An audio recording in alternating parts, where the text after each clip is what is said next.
I thank you to my colleagues as well for yielding to me a little bit out of line here. But I think one thing we don't do a good enough job at around here, and not just in Washington, D.C., but in schools across America, is reflect on the basic civics that we've inherited and the constitutional structure of checks and balances and why we have a limited government.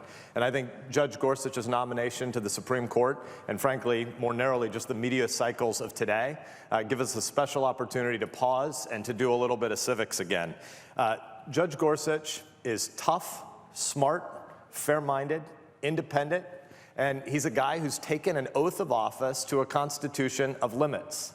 That's exactly the sort of thing that we should be affirming and celebrating around here.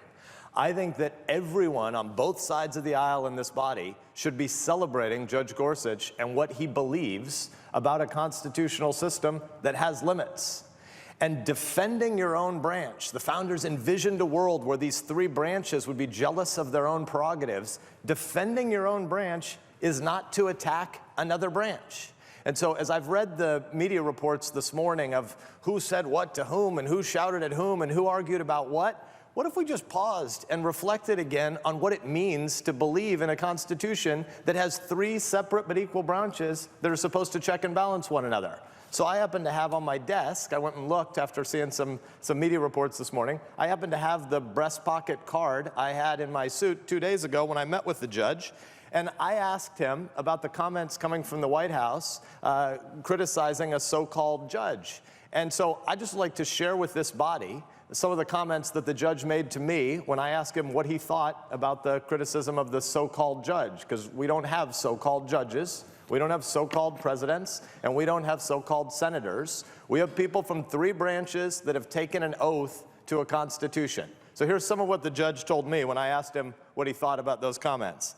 He got a little bit emotional, and he said that any attack or any criticism of his brothers and sisters of the robe is an attack or a criticism on everybody wearing the robe as a judge. I think that's something that this body should be pretty excited to hear someone say who's been nominated to the High Court. He said that it is incredibly disheartening to hear things that might undermine the credibility and the independence of the judiciary. He said it is completely legitimate for all of us to vigorously debate individual opinions. We should argue about opinions. We can argue as citizens about cases. We can argue in this legislative branch or the executive branch can argue about the merits of particular opinions, and yet we want to affirm the three branches. So he said it's disheartening for us to do anything that might undermine that. He then pointed me back to his comments at the White House the night he was nominated. And so I went back and looked at his comments, and the very first people he thanked when he had been nominated to the court was he said, I want to celebrate the judges of America who are the, quote, unsung heroes of the rule of law in this country. He called the judges unsung heroes of the rule of law. And he said an independent judiciary has, quote, got to be tough. It is not my job as a nominee to the court, and it is not the job of any other judge to comment on particular cases, and it is not the job of judges to play politics or to hold press conferences talking about politics, but we can recognize that historically, the other two branches are often wary of times when the court asserts its prerogatives. And so he said, for instance, Thomas Jefferson didn't like Marbury versus Madison. And it was completely legitimate for President Jefferson to criticize and argue about the merits of the Marbury versus Madison decision, even as we do the important civics work of reaffirming these three separate but equal branches. Frankly, I think that everybody in this body ought to be celebrating the nomination of a guy who's out there affirming three separate but equal branches and the independence of the judiciary. We should want to see the executive branch checked, and frankly, if we really love America, as I know people in this body do, we should want to see our own powers limited, because it is fundamentally American to be skeptical of the consolidation of power. Our founders divided power and checked and balanced each of the other branches because they were skeptical of what people in power might ultimately do. Sadly, there are some on the other side of the aisle today, and I think many are going to give him a fair shake, but there are some on the other side of the aisle who've decided they want to reflexively attack Judge Gorsuch. And so it's like Keystone Cops trying to run around and figure out which story you want to label him with. I hear some people saying, well, Gorsuch, because he's been nominated by this president and a bunch of people don't like this president, therefore he couldn't possibly be independent, he'd be a puppet.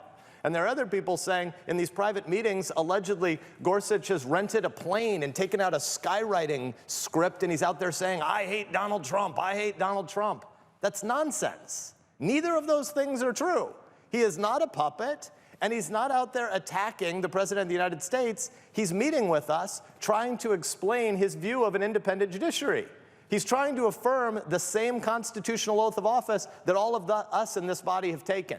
And I think it is high time in this body that we get beyond reflexive partisanship of Republicans are for Republicans if they have the same label and Democrats are against Republicans and vice versa.